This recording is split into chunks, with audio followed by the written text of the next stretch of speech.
So, Mr. Firebrand, tell me what's on your mind. Okay, this is gonna sound a little petty and maybe even elitist, but lately I've been feeling that the fandom has been lacking in quality control.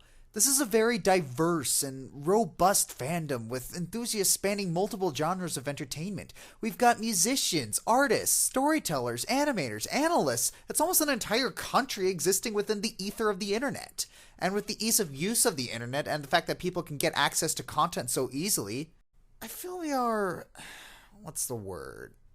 Glutted? You feel that perhaps we have gotten too much of a good thing? That maybe we are becoming so used to all these fantastic fan-created works that we are taking such quality for granted? Oh, I never said it was all fantastic. At least, fantastic when compared to when the fandom started out. When it did, you would rarely see an epic drawing of Celestia versus Nightmare Moon done with an actual paintbrush, so that thing was kind of special and unique. Or when we get a unique story like Past Sins or My Little Dashie. Now, I don't care for either of those stories, but I've been seeing a ton of Me Too's in the fandom trying hard to be that without coming up with any original ideas of their own. I get the sense that a lot of what makes Brony content so original in the first place was because My Little Pony itself had become something that we just hadn't seen before. There were other iterations before G4, of course, but none of them had quite the impact as today's show. Now, in the case of fan-created content, even in the early days, there were people who attempted to do something creative with this show and didn't manage to get anywhere with it. But for those that did, they managed to leave a lasting impression by, again, creating something enjoyable that didn't quite feel like anything their audience had seen before.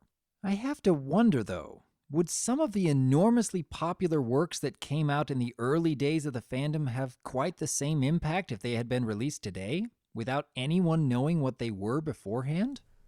Oh, heavens no. Have you even read My Little Dashie? That is writing quality on par with Twilight. Trust me, Wonder or Dion Fanfiction would have a field day with that piece of literature. Now that I think about it, a lot of the stuff that came first in this fandom wasn't really all that spectacular.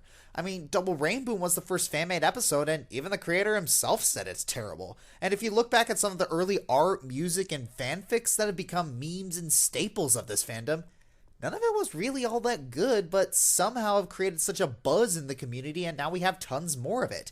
And it being good or bad is up to chance.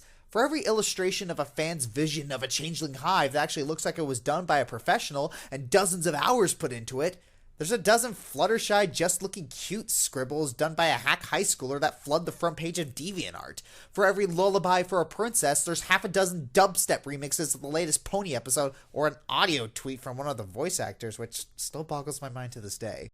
For every Fallout Equestria, there's 100 more poorly written Clotfix, Human in Equestrias, or My Little Dashie ripoffs that never even get finished. And this content is allowed to roam free unpoliced. There's a lack of commitment to the craft here, and I think it almost degrades the fandom as a whole without anyone making sure that these pieces of art/entertainment are held to a standard. Do you suppose a glut of poorly put together stories, artworks, and videos that become popular are more because of the creators, or rather the audience? As much as I have a hard time sifting through the less than adequate works in order to find the occasional gem, I do spend my time supporting those who really do stand out. And as long as we can encourage others to support the more professional and worthwhile creations and help those who are struggling to create good works along the way, I still believe that our fandom can continue to enjoy the more spectacular fan works for many years to come. However, even in projects that didn't turn out as good as we would have hoped, there are still a great many positive effects that can come from them, like in the case of Double Rainbow. By itself, I can tell that it is a fan-created episode that really needed more work on its pacing, its direction, its script, and perhaps a few other things. But it did give the fandom a wealth of animation tools that are still in wide use today. And from those tools, I have seen other works spring up that really did create something lasting and worthwhile in the fandom. I may have wished that Double Rainbow had done things a little differently, but I cannot deny that that project inspired a lot of other people to create. And there were a few others out there that managed to improve upon their talents because of that fan-created episode. But that's the thing. Sure, it does inspire some people to create those extra special gems, but not after spawning hundreds of other worthless pieces of coal. And I'm not sure it's entirely worth it to have these gems if the coal gets more attention, which in turn creates more coal, and we see an exponential rise of coal, which eventually buries the gems, and I completely forgot where I was going with this metaphor. I suppose no matter what direction the fandom turns to, there's going to be consequences. And that really applies to a lot of aspects in life. Should we continue to allow creativity to flourish despite having to sift through so many bland works in the process? Or actually put in more controls that will allow more gems to get attention, but in turn may actually discourage a few bright minds from ever trying their hand in the first place? One thing I have noticed about this fandom is the fact that we encourage new talent more so than any other group I have come across thus far.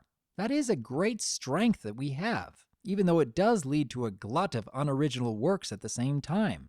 Encourage? Understatement.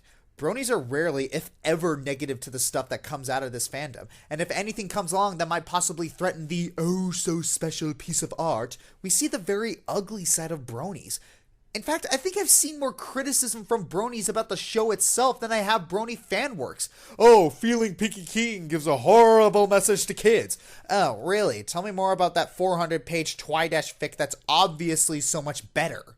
There's so much mediocre sludge that the fandom spews out, and it doesn't matter if it's any good, as long as it has ponies in it, Bronies will eat it up. If you look at early comments of Dusk's Dawn, people outright praised it. People praised the arbitrary story. People praised the unintelligible voice acting. People praised the terrible animation.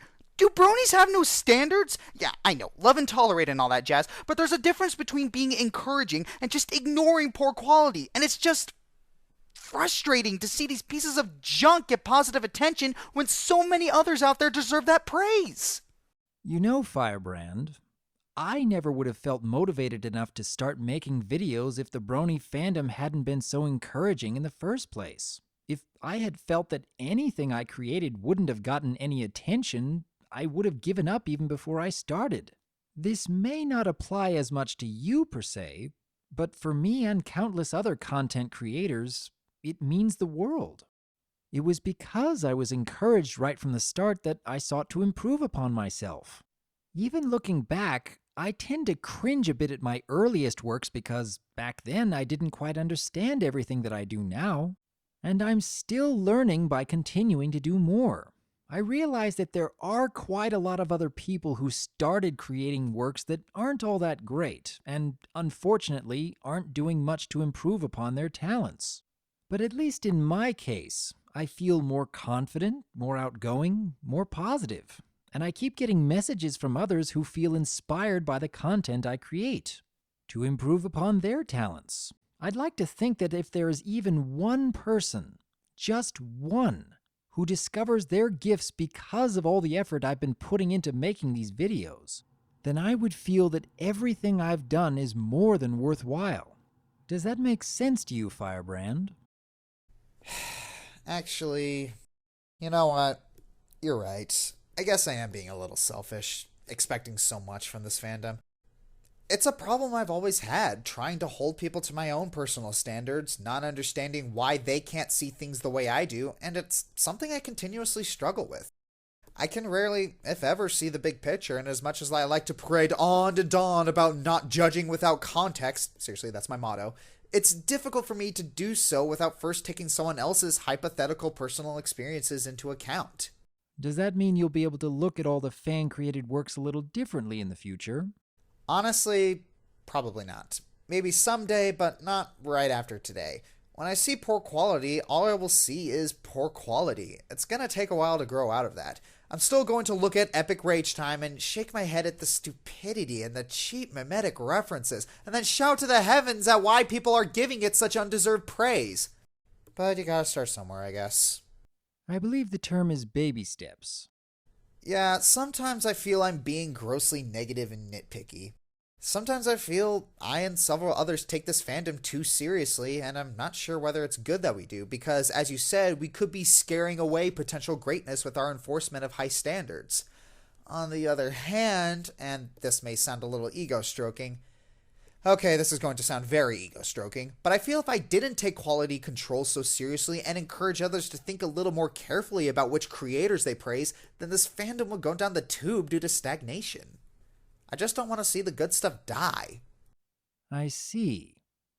Well, what are you going to do next then?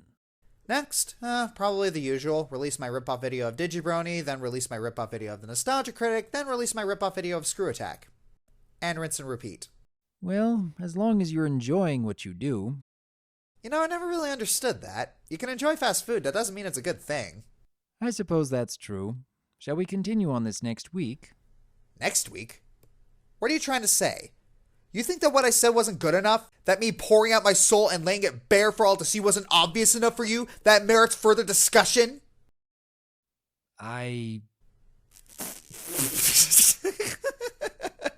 No, I'm just pulling your leg, Doc. I'd be happy to do this next week. Your check's on the table. See ya.